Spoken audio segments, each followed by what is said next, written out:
Bonjour à tous. À la une ce matin, un adolescent tué dans un accident de voiture en Saône-et-Loire, une grève dans les aéroports, l'ouverture de Japan Expo à Paris et de l'Euro féminin de football en Suisse, et puis la météo avec une accalmie sur le front de la canicule.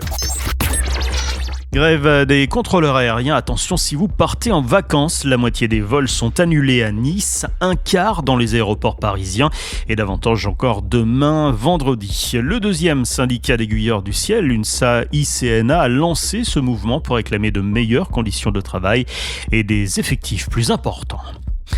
En Saône-et-Loire, un adolescent a été tué, 4 autres blessés cette nuit dans un grave accident de voiture près de Mont-Soleil-Mines. Les circonstances restent à éclaircir selon la préfecture qui a indiqué que le véhicule était suivi à distance par la police lorsqu'il a effectué une sortie de route.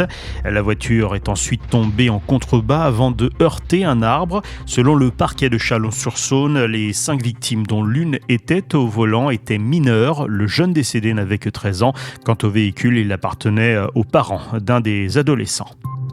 En Iran, 3 ans après leur arrestation, Cécile Keller et Jacques Paris sont désormais officiellement inculpés, notamment d'espionnage pour le Mossad et de complot contre le régime, des charges passibles de peine de mort.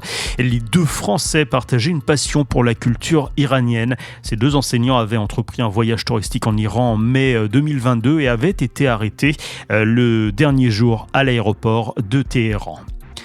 L'Euro féminin de football a débuté hier en Suisse. 16 nations réparties en 4 groupes vont tenter de succéder à l'Angleterre, championne chez elle il y a 3 ans.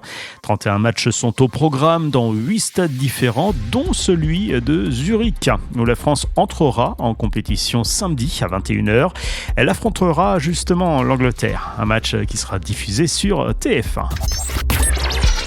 Japan Expo ouvre ses portes aujourd'hui à Paris. Nord-Villepinte, l'édition 2025 célébrera notamment le 50e anniversaire de Goldorak et rendra hommage aussi à Akira Toriyama, le créateur de Dragon Ball, qui est décédé malheureusement l'an dernier. Japan Expo, c'est 140 000 mètres carrés au cœur de la Seine-Saint-Denis, consacré à la culture nippone, aux mangas, aux animés, au cosplay, à la J-pop et au sushi.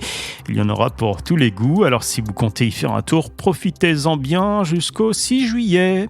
La météo de ce jeudi avec une petite accalmie côté canicule pour la majeure partie du pays. La prudence reste quand même de mise sur le quart sud-est où plusieurs départements sont toujours placés en vigilance orange. Ce matin, beau fixe avec un soleil radieux sauf dans le sud-ouest où une couche nuageuse va assombrir le ciel. Côté température, on prévoit 24 à Amiens, 28 à Strasbourg, 36 côté Perpignan. Bon réveil, bonne journée, prochain flash dans 30 minutes.